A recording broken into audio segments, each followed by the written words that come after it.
Hey everybody, I'm Travis. Welcome to Concussion. I'm Abby. I'm here with Travis, and we're going to pick up with where we left off last time. So, last time our discussion centered around when Travis and I got together and tried to address some of the findings that we had that showed up in some ocular motor tracing. So, to recap that part, Travis obviously had a concussion 9 years ago. It was a severe concussion with a loss of consciousness. He was in a coma for a while and then went through the rehab process and came back home. And we started this podcast because this far out, simple things were still frustrating to him. Things that used to be easy before the accident now were taking a toll and affecting him. And one of those things is driving, other is emotional regulation. And Travis has been brave enough to talk about all that on this podcast.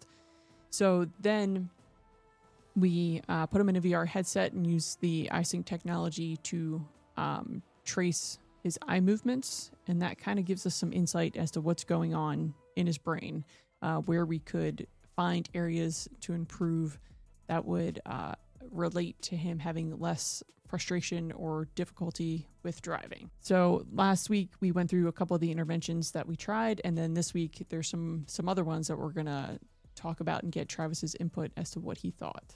Yeah, I had a great time, and I just want to say that I appreciate you being here and appreciate you kind of rehashing it out with me. You know, like we kind of, I'll say split up. We kind of split up for a number of years, and it's very fortunate that we had this chance to reconvene and try to fix some of the problems that I've kind of always had since my concussion, problems that I just kind of dealt with. And that started to get very difficult, like even years after. These things just weren't getting better.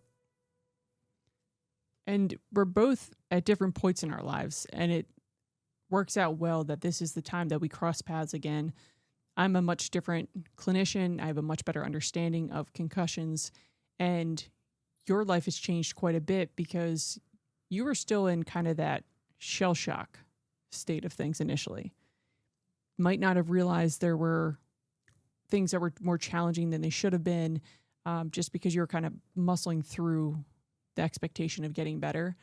So our hope is that talking about these things can allow other folks either on the healthcare side or someone who might be in Travis's shoes at some point to realize that these things that we did not know at the time could have made a world of difference. But as we know with the brain, it's not too late at any point. So we're going to give it our best shot to see what things we could help improve or capitalize on with specific training.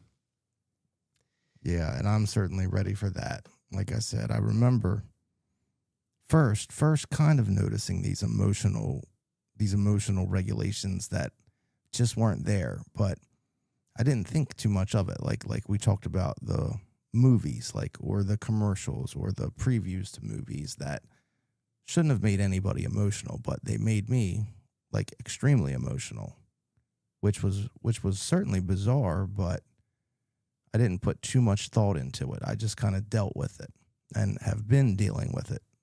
And I'm ready to put that behind me. And the emotional side not only carries the heavier, sadder emotions, but also things that you're explaining now along the lines of anger, rage, or impatience, even with yourself. So when we talked last week, we keep using driving as one of the main things because it's something you experience every single day, the frustration of it, and it affects you. So you explained that before your accident, you felt like you were a superior driver. You had impeccable reaction time. You could whiz down the road, go between cars, never felt as though you were compromising your safety in doing so because you felt like your precision was just significantly better than most. And then after the accident, you explained that you felt like a normal person. Right. Yeah. Slower reaction time. Yeah. I just felt like a normal person. And that sounds a little bit, what would you say, conceited? Maybe not conceited. Maybe just I was very confident, I was a very confident driver. But either way, it's a change that you noticed. I Whether did if it was notice going from a superior to average, or if you were somebody who felt average before, that would mean you've kind of felt like you were an inferior or poor driver because of those things that were affected. So visual reaction time is a big component of that. And then how well your eyes cooperate to perform the different eye movements we discussed last time. So the second part of what we did when we got together was to train just that, your visual reaction time. And after we did it, you showed some of your friends at work and they're like, oh, I've seen that. It's all over the internet. Yes. And it is a simple device, but it does a darn good job of what we're after. And I didn't even know it was all over the internet. And I should be following these trends. And I did not know that catching things was all over, was the big rage on the Instagram. Yeah. So it's essentially like a 12 to 14 inch horizontal bar that has magnets in it with little styrofoam batons. And it comes with a remote. And whenever you hit number 1 through 6, the styrofoam baton will just drop. And the idea is the person who's participating doesn't know what number is going to be hit. So they're ready at any point. Once one drops, they have to get their hand to it and catch it. And it's not that easy, is it? No, it's certainly not. It's I remember you referred to the first one we did as the Tunnel of Doom. And I was like, oh, that's kind of cool. Like it made me think of the Temple of Doom. But yeah, that's the Tunnel of Doom. And it seemed that I not only had to. Did I call it Tunnel of Doom? I think so. That was not very therapeutic language. I do remember saying tunnel. I was nervous. I was like, oh, I no. hope I didn't say doom. I guess we'll have to run that back and check the film. We do. We have that on film. We'll see exactly what she did say. Oh, man. Gotta pay more attention to what words I'm choosing. But yeah, I did want to set the expectation that this is very hard so that way you'd handle it with a little bit more grace towards yourself. I gotcha. Yeah. Because if you set out to do a task and you feel like you fail, like you miss 6 out of 6, you're a competitive person. That's going to affect you. Yeah. Oh, yeah. I'm very competitive. So I wanted you to know right off the bat that this is not something you can master immediately, but you can master it with some work. Yeah. And I did notice that one of the difficult things were the direction they were facing, because I had to judge not only which one was dropping, but how far away did I have to reach. Because the tunnel, but then we switched and we changed it up a little bit. Mm-hmm. Yeah. Yeah. So I have 2 sets of them, and I'll explain why I have 2 sets in a little bit. And we had them hanging where Travis would have to do more of a forward or backward adjustment based on which one dropped. And then we switched it to be more of a horizontal one. And that just worked out better for what we were after with visual reaction time. And we started off with you in sitting. Yes. And with you in sitting, you had more time to see the baton drop. Yeah. And you had less or fewer variables to keep in mind. Right. Correct. And pretty quickly you mastered it. Yeah. It got to the point where he was catching consistently 4 out of 6, then eventually 6 out of 6. So at that point, it's time to make it harder. Right. And I like that. Like, very competitive. Like, I love a challenge. So then we had you stand up. It was humbling, wasn't it? Which you wouldn't think that it would make that big a difference, just going from the sitting position to the standing position. But I can tell you, it was like night and day. It was certainly eye-opening. So when you're sitting, you can feel your feet on the floor, your bottom on the bottom of the seat, your back on the backrest, you had armrest on that chair. Your body has all this input of stability. Yes. Therefore, there was more attention on just participating in the visual reaction time. Yes. Once you stood up, you're still steady with your feet on the ground, but you have to be pay a little bit more attention to your alignment, your posture, if you're leaning forward, leaning back. So the muscles in your legs are challenged a little bit more.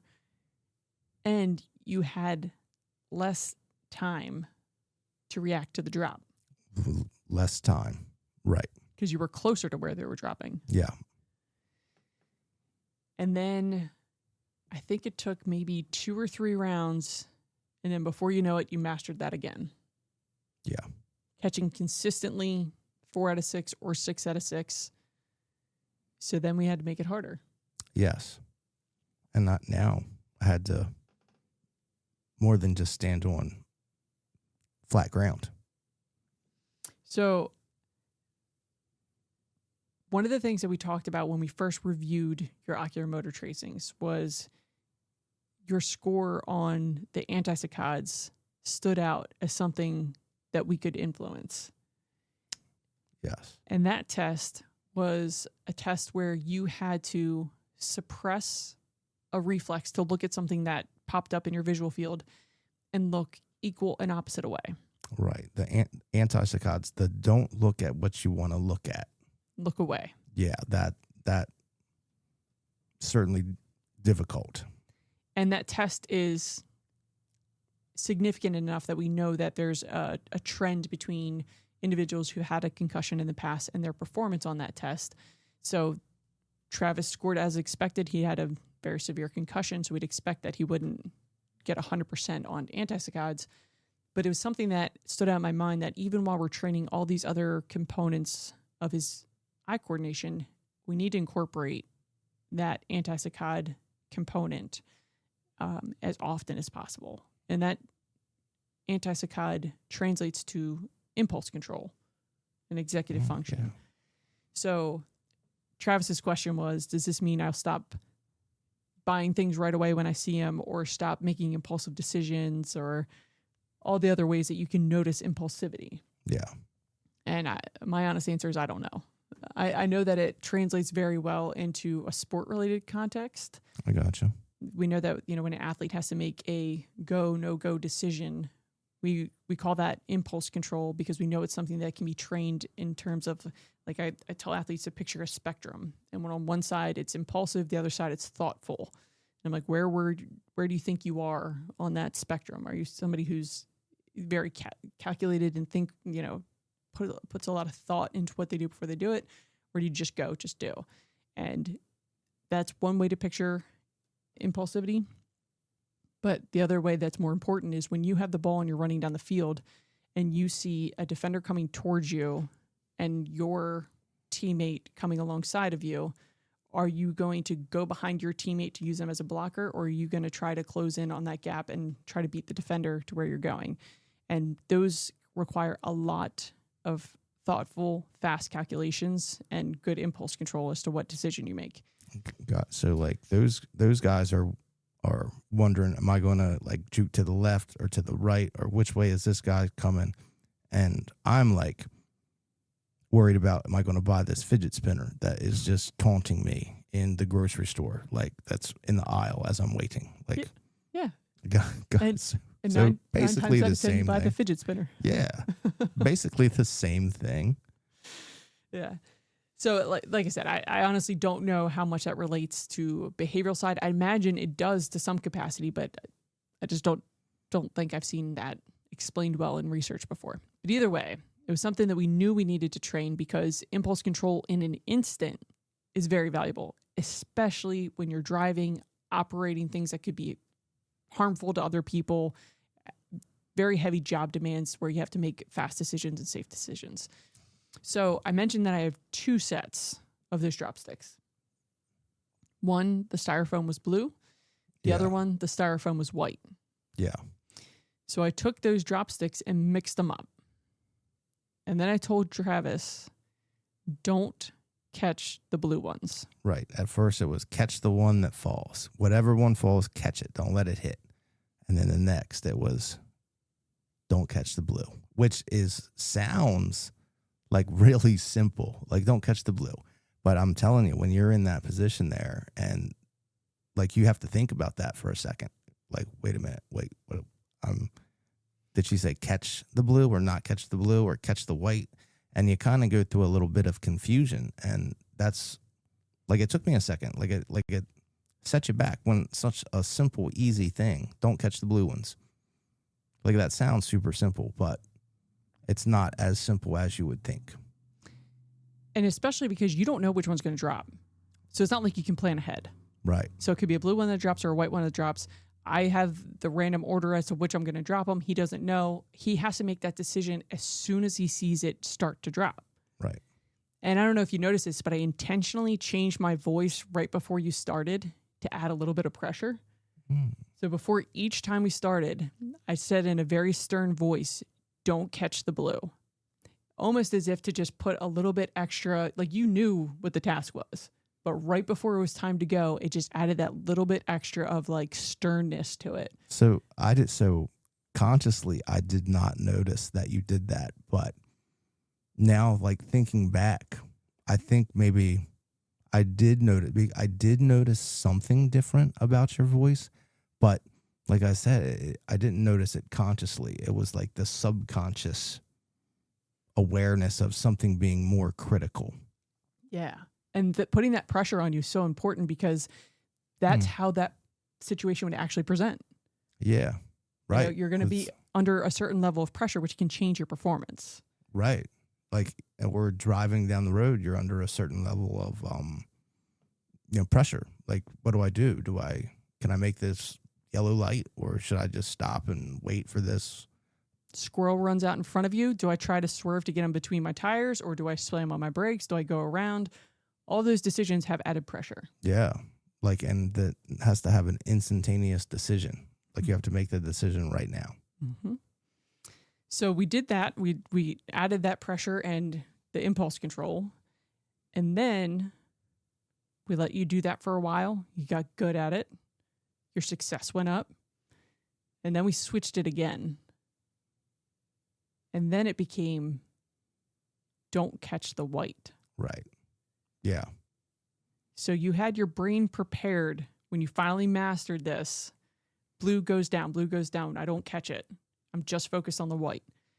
And then now you have to swap that.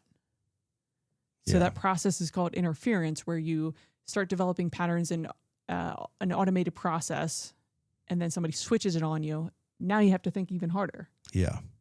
Right. And again, we did that same tactic right before we would start each one. Say it in a very, very stern voice. Don't catch the white. And then you would go about it. I wouldn't say anything else while you were doing it. And you'd go about that test.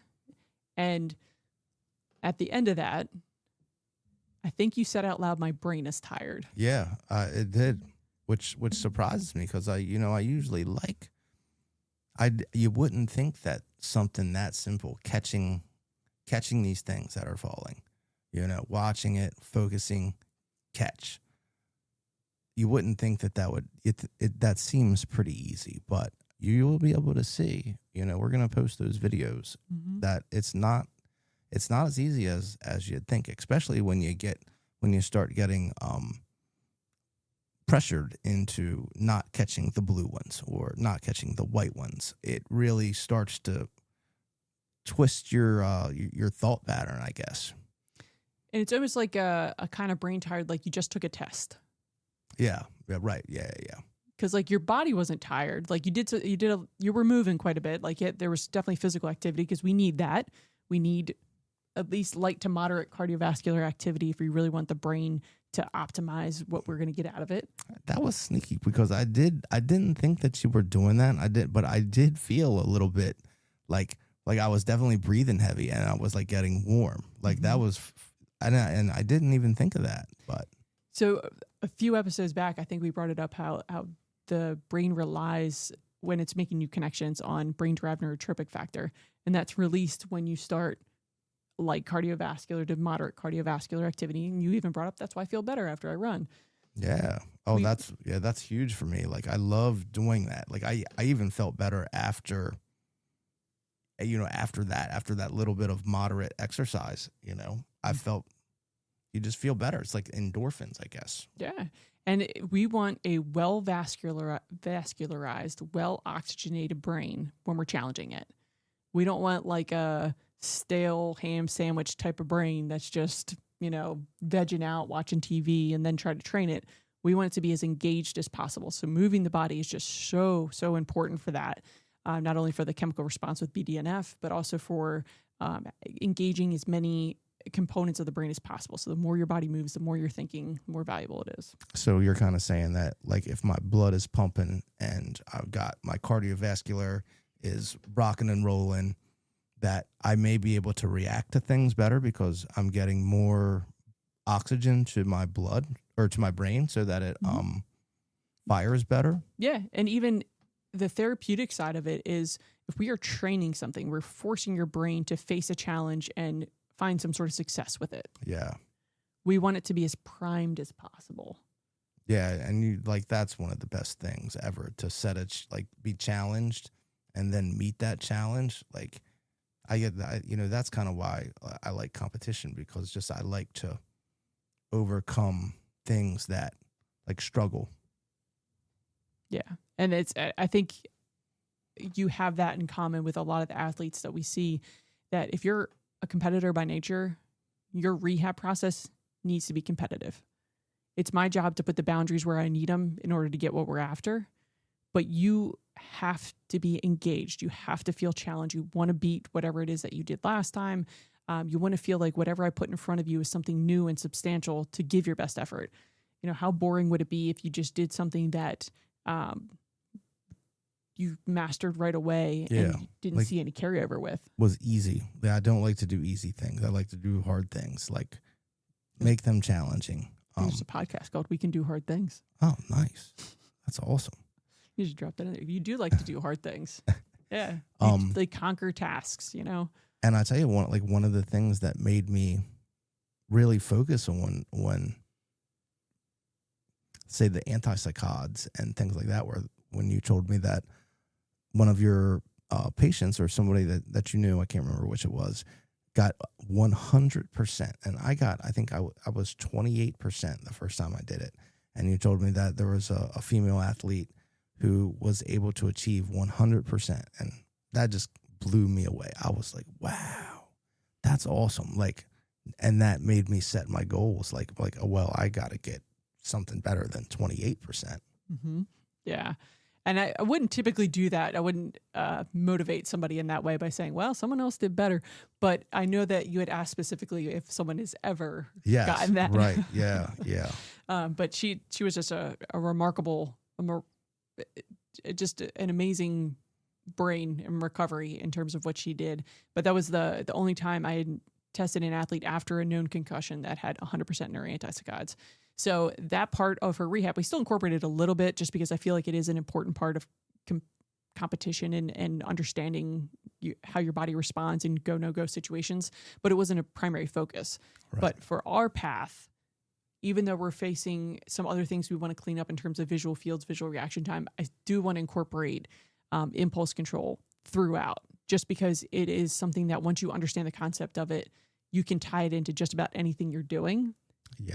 And we don't want to spend all this time cleaning up details and then have this whole other beast that we want to conquer when it's something that we can overlap with what we're doing. Not everything you can do in that way, but that was something that we could do. Yeah. And then as far as the difference between, buying a fidget spinner at the grocery store and deciding to juke left or right, I don't know for sure, but just from the things like the philosophy that I've read and the medical stuff that I've read, there has got to be some sort of relation with those impulse controls. It's kind of like, I read this study one time where a woman who was she was born blind and she read Braille, and she had a stroke in the visual cortex of her brain later on in life, and she could no longer read Braille. So that makes kind of no sense, but kind of a lot of sense. And that's one of the reasons why I think that those two things will correlate. The impulse control as far as, do I go right, do I go left, or do I buy this fidget spinner? And that's just my personal thoughts. I could be wrong about that, but I mean, we'll see how it goes. I think something that you might start to notice is things that used to make you go immediately to anger might become a little bit more thoughtful before anger if this impulse control training does carry over to the behavioral side. But like I said, I just want to be fair that I don't know that. I don't want to tell you that would happen, but I can understand what you're saying, that those two things seem so similar that if you train one in a sport related context, it should have some carryover to other situations where impulse control is important. And I'll tell you, I'll be honest, I was, when on the way home today, I was thinking about, what we're going to do. And I'm not going to say I didn't get like angry like once or twice, but it was pretty chill. It was a pretty chill drive. Like I didn't like get super frustrated. I was at a level where I was kind of irritated with traffic, but it was a manageable level versus, to be honest, like there's been times when I was so mad, like at somebody doing something stupid, like I almost passed out. Like I felt, and that is right when I noticed I needed to do something, but because I can't pass out while I'm driving, but like I had to pull over, and I just said to myself, I was like, man, you got to do something, bud, because this is not good. And then, it wasn't long after when Abby and I, kind of started talking about doing this. Wow. I didn't realize that timing overlapped so closely. Yeah, it was very close. Wow. It's very serendipitous. Well, I'm glad that there's already something that you're noticing in that. And we have more to do. We have more things to try therapeutically and intervention wise. But I'm excited to see how you experience it, because this is not a new injury. You're incredibly competitive. There's just so much potential for what you can accomplish here. And I'm excited to continue to explore that. Yeah, me too. I am excited to become an expert driver and have normal emotions, because I guess that's one thing. Your emotions, like dysregulation of emotions. Like I said, I would get so super sad, and I know I'm getting so super mad over something that I should not be super mad over. Like I know it. I know. So the logical part of my brain says there's no reason that you should be this mad. But the emotional part of my brain, it just can't stop it. It just can't help it. It's like, tell somebody, just don't be mad. That's like telling somebody, just don't think of a pink elephant. It's kind of like an instantaneous reaction, or like, what I know you don't want to ever tell somebody that you're arguing with, like say your wife or husband, to just calm down, because nowhere in history has that ever calmed somebody down, ever, not one time. But people seem to think that is like the thing to say. Why don't you just calm down? And then instantaneously they calmed. Yeah, right. Yeah, that has happened nonce ever. So, well, there's just so much that I'm excited to see with how this continues to go with different things that we implement.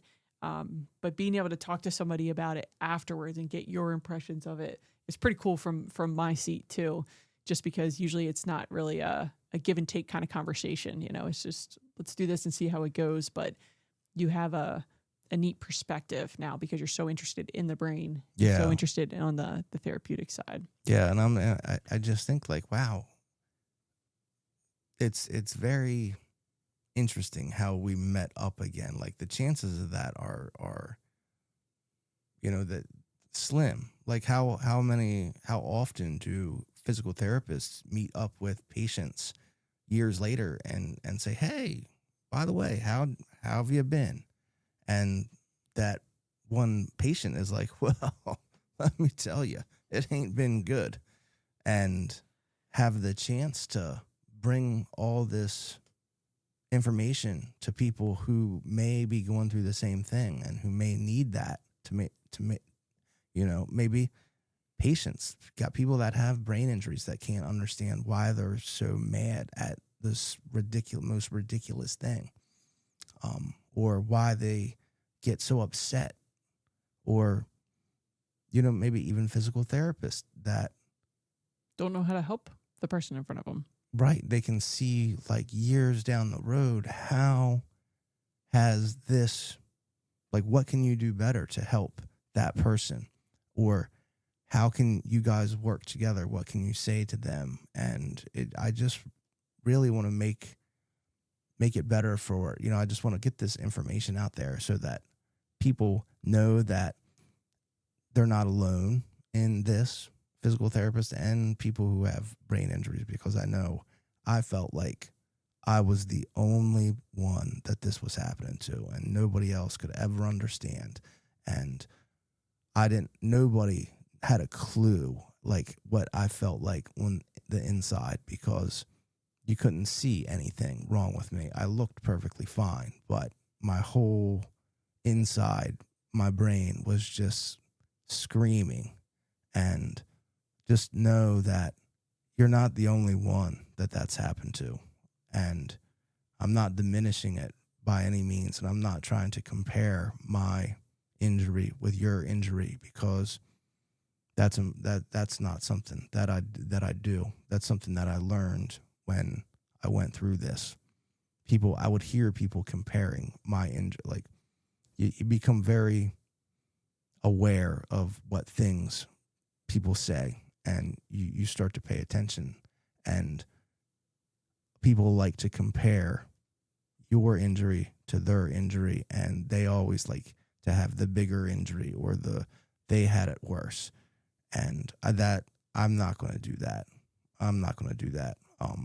Because I know everybody's situation is different, and I'm not one that judges somebody that says that, they should just man up and do this, and they shouldn't be such a baby, because that's just not the right thing to do. Like, what I want you to do is get better and get help, but you have to first kind of realize that, hey, I may need helping. And I went years and years and years and just ignored that. And like I said, I'm just so glad that this is happening. And I'm so glad you're willing to talk about it like this. Like, this is really putting together an excellent resource for people who may have family members or coworkers that just don't understand what they're going through. But your willingness to talk about it on a podcast means a lot for them to have something to identify with and have a voice for what they're feeling. Yeah, and that's what I want. Like, I want people to, because I know how hard it can be, because it feels like you're alone. Like, It does. It feels like there is nobody. You could scream as loud as you wanted and nobody would hear you. Like, I know that's what it feels like. But just getting it out there, I really hope that, like, it does get out there and this gets spread and people can get the help they need. Yeah. It's very, very powerful to be willing to do that. Now, we also had on our agenda today to revisit something that's a complete 180 of what we're talking about. Complete 180. Like, this is a massive pivot, and we'll have to work on good segues. Yeah. So you had asked me what documentaries were the best that I've seen. Yeah, documentaries. Because you use a lot of movie references in what we talk about. I have seen none of them. Is that the word that you used today? None. Seen none. So I couldn't come up with any off the top of my head, but Travis gave that to me as an assignment. So I started kind of peering back at what I may have watched on Netflix and what other documentaries are pretty popular. So we're gonna throw it back here to some harder times. At the beginning of COVID. Oh yeah. Do you remember Tiger King? Oh my gosh. I love Tiger. I love it. I freaking love Tiger King. That was the one documentary that brought all sorts of people together into loving documentaries. Dude, and that's what we need.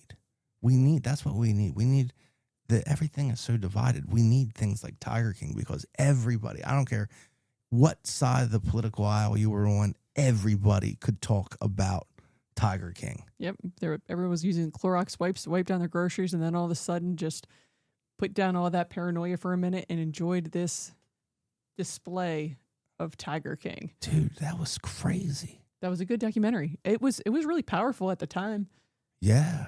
It just, all of a sudden people felt trapped, stuck at home, and then this little bundle of weirdo just came through and everyone felt connected Yeah, you're through their right. experience of Tiger You're King. right. Everybody talked about Tiger King, and you're right. That's right at the time when like lockdowns were like, nobody was going to work and everybody was staying home. That was great traffic, by the way. Yeah, I was gonna say, did you work during COVID? So I was off. Like they shut down my work for 3 months. So Oh, I was really? off You were off for 3 months? I was off for 3 months. What'd you build? Oh man, all kinds of stuff. Did I show you like that thing that holds the tools in my garage? No. Like that. It's called a French cleat wall. I built a whole wall. Wow. I did. Yeah. That's so cool. That's a good question. 3 months. Yeah, 3 months. 3 months off. Wow. So I guess your assignment for next week is come back with a list of all the other things that you built in 3 months at home. Yeah. Oh man. Oh, we did the whole garden thing. You did pavers? No, you were back to work. Yeah, I was back to work. Yeah. Yeah. Yeah, I worked all through COVID. Oh, you worked all through. All through. Oh. Yeah. So I worked in an outpatient clinic. We still had a lot of post-surgical patients coming in. And I worked in home health as well. And thinking back to Tiger King days, I was back when we had no idea what COVID was, how it spread, Right. how to keep yourself safe. I mean, we dressed up like astronauts to go into people's homes who had COVID. And even our understanding of how to manage it back then was just very different than it is now. Yeah. But Tiger King was the documentary of that time. And I thought that would be a good place to start with discussions of some of the best documentaries. Yeah. Dude, what was the chick's name? That, Oh God, I don't know. So So a friend of mine, he and his girlfriend went on this cross-country trip. He was like a traveling therapist for a while, and it was just a really neat experience. You have like 13-week rotations, and you can go anywhere you want in the U.S. They actually went to the Tiger King zoo place where you can hold the baby tigers. really? They had no idea at the time what they were necessarily a part of. But that was pretty cool to bring that back, because I remember seeing pictures of them with tiger cubs, and I was like, where in the world did you end up? It looks like they were in the middle of a safari and stealing some tiger cubs, but no, they were just at, what's the guy's name, Joe? Yeah. Joe, I don't know. Well, they were there. They were part of history there. Because like, it is no more. That's been shut down now. Yeah. And He's in prison. he's in prison. Yeah. Because he tried to kill the girl that was trying to take his tigers. Carol Haskins. Carol, that's it. That's her name. Carol Haspin. Haskins or something. Yeah. I don't remember her last name, but I definitely remember the Carol side of it. And then she had that whole thing with her partner too. It's very interesting. Or was it Baskins? I'm gonna think of everything that sounds like it. Yeah. Baskin Robbins. Let's see. Joe Exotic. Joe Exotic. Okay. Joe Exotic. And I'm pretty sure it was Baskins. Well, just put Carol next to Tiger King. Oh, yeah. And we'll get it. We'll get it. AI has to know what we're talking about by now. Oh, AI definitely knows. Baskin, Baskin. Carol Baskin. All right. Almost like Yeah. Baskin Robbins. Yeah. So another documentary that throws it way back is Super Size Me. Where the dude just had to eat supersized McDonald's. Yeah, so anytime they asked him if he wanted to supersize it, he had to say yes. Gotcha. Do you remember that one? I do. So I didn't get into. I watched that one, I think, but not as much as like Tiger King, or it was so long ago. Yeah, it was longer. Yeah. But I think that was like the first time a younger generation started to get involved with documentaries. Because back then, if you were to ask me, I would say I'd picture a documentary as something about World War II. Right. Yeah. And then this style of documentary came about with Super Size Me. And then all of a sudden it was like a little bit more relatable. It was interesting. Yeah. Yeah. It was a great concept. It got all of us a little bit more aware of what goes into fast food. Maybe making some better choices for a short period of time. And then people probably forgot and went back to the fast food side of things. Yeah. Speaking of that, like diet and fast food, man, like lately in these winter months, I have just been eating terrible. And I have like my exercise has been minimal since I've been setting this up, setting up our podcast, like the full production studio. Yeah. We will have the weather report at some point here. Yeah, right. Oh yes, for sure. go to interview kids at school and ask them about their volunteer projects. I feel like we could do that. We could do anything that a newscast could do here with everything you have set up. I got it all set up. Like I love it, but I've learned so much too. Like, and I love learning. But yeah, so what I did, like, I have sacrificed some workout time and some exercise time. And the podcast I was doing with my wife the other day, she told me that that I could I know where this go is for a going. run. I might lose some of my winter weight. Your wife can get away with saying anything. She can. She can. It's impressive. It's an art form, actually. She's got away with me. She can say it to anybody. She can. There's not really anything off limits, and people just for some reason take it. She just says what's on her mind. I guess she used to be a bad girl. Like, she used to be like a fighter. That's what they've known. She brags about that. I don't know if that's why she can say some harsh things, and you're just like, oh, thank you. Yeah, I guess you just know it comes from a good place. See, she just doesn't waste the time with sugarcoating anything, which I really appreciate. Right. Yeah. Right. Yeah, she does. She definitely doesn't. She is like, boom, this is, but here's, so this is a crazy thing. And this kind of goes back to the concussion family relation thing. We both, her and I both say the other one changed after my concussion. Like, we both feel that the other has changed. And man, like, just holding on to each other. And like, that has been, like, I'm so glad, nothing happened where as to she were to leave and just run, because there was plenty of times that she probably should have, because she put up with a lot of stuff. But she stuck it out. That was awesome. And it's either that we did change after the concussion, or we have now been together so long that, like, both of our flaws, like, she has flaws and I certainly have flaws, are more visible or are more noticeable, because you don't, a lot of times love is blind and you don't see anything that your significant other could do wrong. But time starts to pull down the shades, or, it starts to pull down the blinders, and then you start to notice all the imperfections of your partner. And I think that could have also contributed to our marital,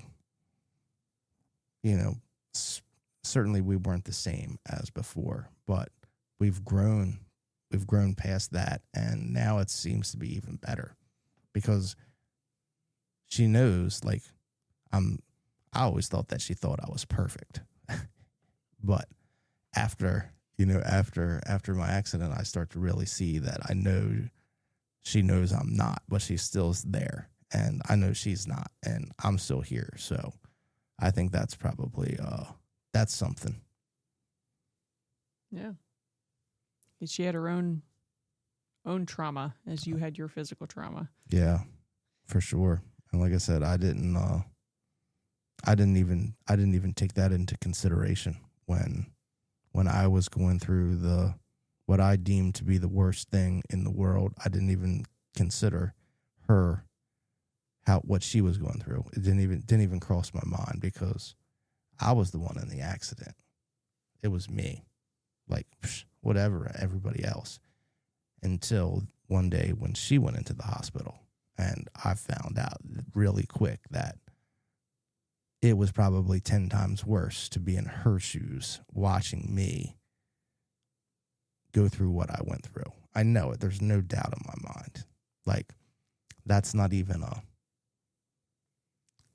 doesn't even come close. Like, to watch somebody you love go through it is just as hard, if not harder. So, yeah, we'll have to see if at some point she'd be willing to share her experience of it, because I can't imagine the anguish she had without knowing what was going to happen for at least 6 to 8 weeks, like Yeah. not knowing if you would be someone who would stand up and walk and talk and go back to work. It's quite a bit of uncertainty to live through, and then still have to pay bills, take care of a kid, go to work yourself, do all that. Yeah. So maybe at some point we can have her hop on and see what she'd be willing to share, and see if she calls us fat. Yeah. And that would be awesome if she did that. Yeah. She's a good girl. Yeah. And she's a good talker, and she's funny, and She is funny. she has a beautiful voice too. Yeah. Yeah. Like I swear all the girls I'm talking to on my podcast have the most beautiful, smooth, baby spoon smooth voice.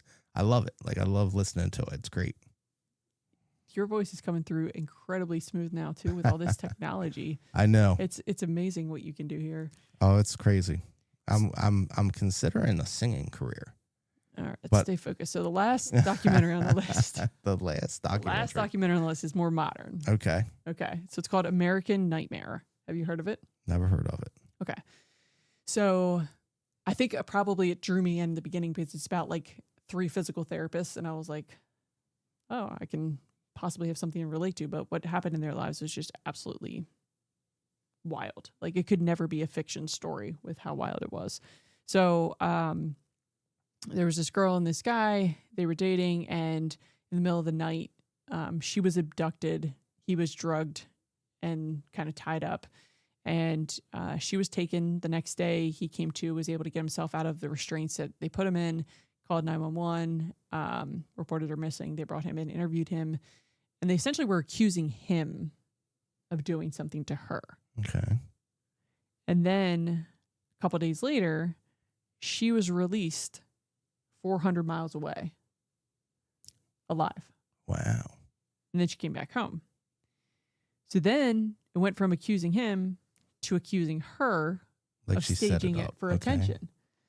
And in the documentary, they referenced the movie Gone Girl, which, of course, I don't get it. I've never seen that movie. Have you seen Gone Girl? I have not. Okay, but apparently it's about that similar premise where she in that movie, I think she had staged her murder to look like her husband had done it, but maybe she had committed suicide or something along those lines. Okay. So it's essentially accusing of being staged. And then nobody believed him. It was put out as like a hoax that, you know, she had gone missing and that they had done it all themselves for attention. And then the kidnapper started contacting somebody from the press for attention because he was frustrated that what he had done had gone essentially without credit because everybody in the media and the police were now looking at her for wasting, you know, police resources and faking this whole ruse. And this went on for a long time. And then a couple years later, the kidnapper or abductor or this horrible person did it again. To a different person. To a different person. And then there was some detective that was working the case of the second one who made the connection to the original case that was prior, where this girl was led to, I mean, for such a long time, she was just seen as somebody who was faking her own abduction. Okay. And it was not fake. It really happened. And it wasn't until years later when this guy did it again and left his cell phone at the crime scene that he was caught. Wow.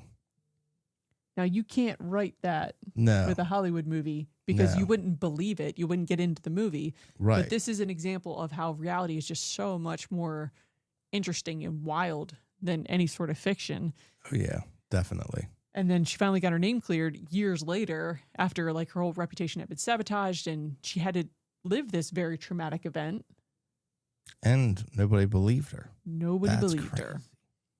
Nobody believed her. Yeah, that's crazy. So Wow. that was the more modern day What was that version. called? American Nightmare. American Nightmare. Yeah. So Tiger King. Super Size Me. Super Size Me. Those ones I included because it was almost like the nostalgic for how pivotal they were. Like Super Size Me was like all of a sudden people are interested in documentaries where beforehand they might not have been.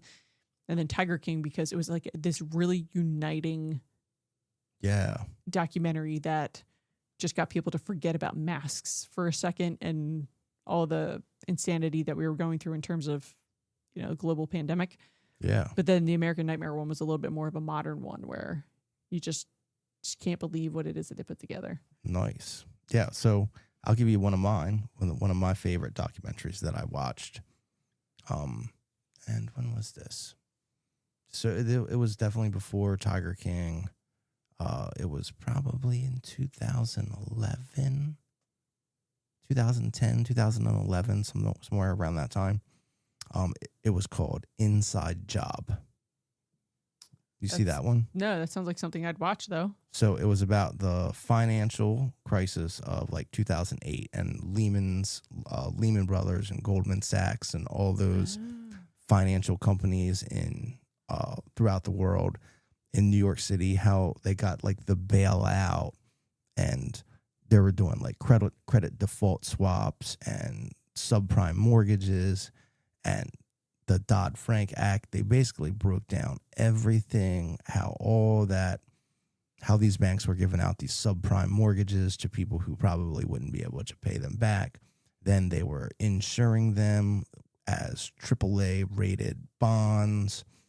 And then they were betting against the people at like Goldman Sachs were betting against whether or not the mortgages would fail or would actually be paid back. And they kind of told their clients they were ensuring their clients, hey, yeah, these are going to get paid back. Like there's no doubt. Like these are super, super, super safe. All the time knowing that they were going to fail. So they placed these big bets on the failure while all their clients were placing the bet on winning. Like, yeah, they were going to pay them back. And then, the bailout, and it was kind of it was a mess. That sounds like one I would be interested in. That and crime documentaries. Gotcha. Those just for some reason, like you just learn so much about what goes on in the world. Oh yeah, yeah, and all that stuff. Like it definitely was a crime, but then you learn that there was no law against anything that they did. Like I got so into it. I watched all the congressional hearings on like C-SPAN. That's how much it was, but they were like, yeah, I mean, there's no law against that, and there wasn't. Yeah, it's wild. Yeah. All right, so I forget what I told you were gonna prepare for next time. Already. What I did while I was off for COVID. That's right. 3 months at home.